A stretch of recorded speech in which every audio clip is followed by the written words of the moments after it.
এখন আমি কি করব আর কোথায় যাব? জঙ্গলের সবাইকে আমি কি বলবো এখন?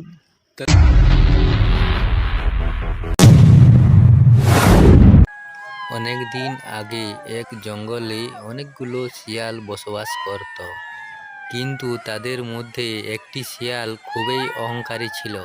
সে সব সময় অন্য শিয়ালদের নিজের লেজ নিয়ে গর্ব করত এবং বলতো, তোমরা দেখেছো আমার লেজটা কত সুন্দর আর কত লম্বা? আমার মতো সুন্দর লেজ তোমাদের মধ্যে কারণ নেই। প্রতিদিনের মতো শিয়াল শিকার করার জন্য বেরিয়ে পড়ল।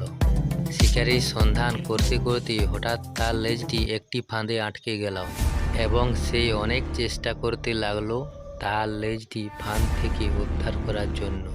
দুর্ভাগ্যবশত তার সুন্দর লেজটি কাটা পড়ে গেল। তখন শিয়ালটি কষ্টের গলায় বলল, এখন আমি কি করব আর কোথায় যাব? জঙ্গলের সবাইকে আমি কি বলবো এখন?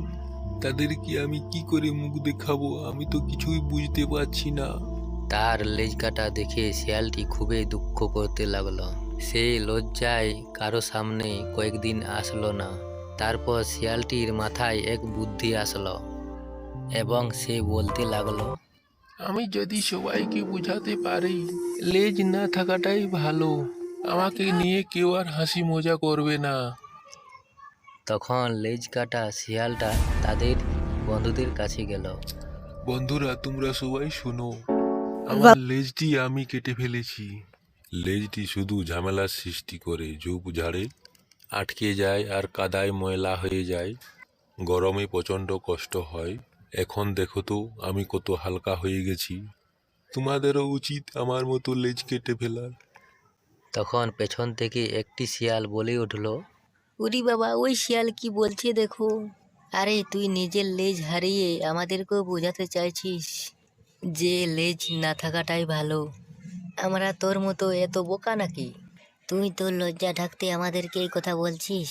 অন্য শিয়ালরা হাসাহাসি করতে দেখে লেজ কাটা শিয়ালটি লজ্জা পেয়ে সেখান থেকে পালিয়ে গেল।